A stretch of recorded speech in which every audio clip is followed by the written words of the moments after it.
Next ఎవరు గెలుస్తారు అనుకుంటున్నారు? చంద్రబాబు నాయుడు అండి. ఎందుకు చంద్రబాబు నాయుడు గెలుస్తారంటే? ఆయన పింఛన్ గట్ట బాగా ఎత్తున్నారండి, లోన్లు గట్ట కొట్టేస్తున్నారు. అందుకనే చంద్రబాబు నాయుడు నీకు గెలుతాడు అంటున్నాను. అవునా? మరి ఇంకా జగన్ ఉన్నాడు, ఆయన కూడా బాగా హామీలు ఇస్తున్నారు. పవన్ కళ్యాణ్ ఉన్నారు, కాంగ్రెస్ ఉన్నారు, బీజేపీ వాళ్ళు ఉన్నారు. ఇంకా అవన్నీ మాకు తెలియదండి. ఎవరు వచ్చినా ఎవరు చంద్రబాబు నాయుడు గారే నెగ్గుతారు. చంద్రబాబు నాయుడు గారే నెగ్గుతారంట. ఇప్పుడు అధికార పార్టీకి సంబంధించి ఏమన్నా సంక్షేమ కార్యక్రమాలు జరిగాయా? రోడ్లు కానీ డ్రైన్లు కానీ అట్లా ఇంకా వేసారండి కొద్దిగా వేసి కాడ. తెలుగుదేశం వచ్చాకనే మాకు రోడ్లు గట్ట వచ్చినాయి. ఎటు వచ్చినా ఇంకా కుళాయిలు రావాలండి మాకు అంతే. అంటే మళ్ళీ టీడీపీ వస్తే ఖచ్చితంగా మంచినీళ్ళ సౌకర్యం కూడా వచ్చేస్తుంది అంటారు. వచ్చేస్తాయండి, అన్ని సౌకర్యం పెడతారండి అతను. జగన్ కూడా 3000 ఇస్తానంటున్నారు. ఆయన కూడా ప్రతి ఇంటికి కూడా మంచినీటి కుళాయిలు వస్తాయి, ఇల్లులు కట్టిస్తాము, అలా భారీగానే హామీలు ఇస్తున్నారు కదా. హామీలు ఇచ్చినాయండి, ఆయన చేయలేరండి. చంద్రబాబు నాయుడే చేస్తాడు. మరి పవన్ కళ్యాణ్ పరిస్థితి ఆయన చేయలేడండి. రామారావు పరిపాలన అండి మాకు అప్పటి నుంచి ఇంకా అదే సైకిల్ గుర్తాడు మాకు. రామారావు చేసినంత బాగా చంద్రబాబు చేశారా పరిపాలన? చేశారండి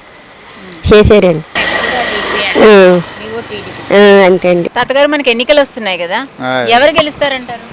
తెలుగుదేశమే కలగాలని చూస్తున్నాను. తెలుగుదేశమే మరి అన్ని సౌకర్యాలు చేస్తున్నారు. తెలుగుదేశమే పర్లేదమ్మా, ఏదో మాకు పింఛని అని లేదని ఇస్తున్నారు. అది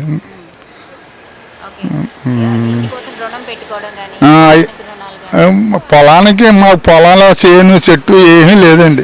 ఈ ఇల్లు తప్ప మాకు ఇంకేమీ లేదు. నేను ఆ కొట్టు మీద ఏదో అలా బతుకుతున్నాం. మా కుర్రోళ్ళకి కూడా ఏవి ఉద్యోగాలు లేవు. 3 అబ్బాయిలు ఏదో కొద్దిగా చదువుకోమంటే చదువుకోలేదండి. ఆ మార్పుల పని ఒకటి చేస్తున్నాడు, ఏదో వాచ్మెన్ పని కింద ఒకటి చేస్తున్నాడు, ఒకడేమో ఇంకో పొరుగురు వెళ్ళిపోయాడండి అంతే. అంతే, అదే బాగుంది. లోన్ పెట్టుకోలేదండి. పిల్లలంతా అచ్చయ్య గారు వచ్చి ఏం కావాలో చెప్పండి, తెలుగుదేశం మీకు లోన్ పెట్టుకోండి ఇస్తామన్నారు. మాకు మళ్ళీ తెలుగుదేశం వచ్చాక లోన్ తీసుకుంటాం, అప్పటి వరకు మేము కట్టుకోలేమమ్మా, మా దగ్గర డబ్బులు గట్టా లేవు అని చెప్పాము. తెలుగుదేశం వస్తేనే మేము లోన్ పెట్టుకుని కట్టుకుంటాం అని చెప్పామండి.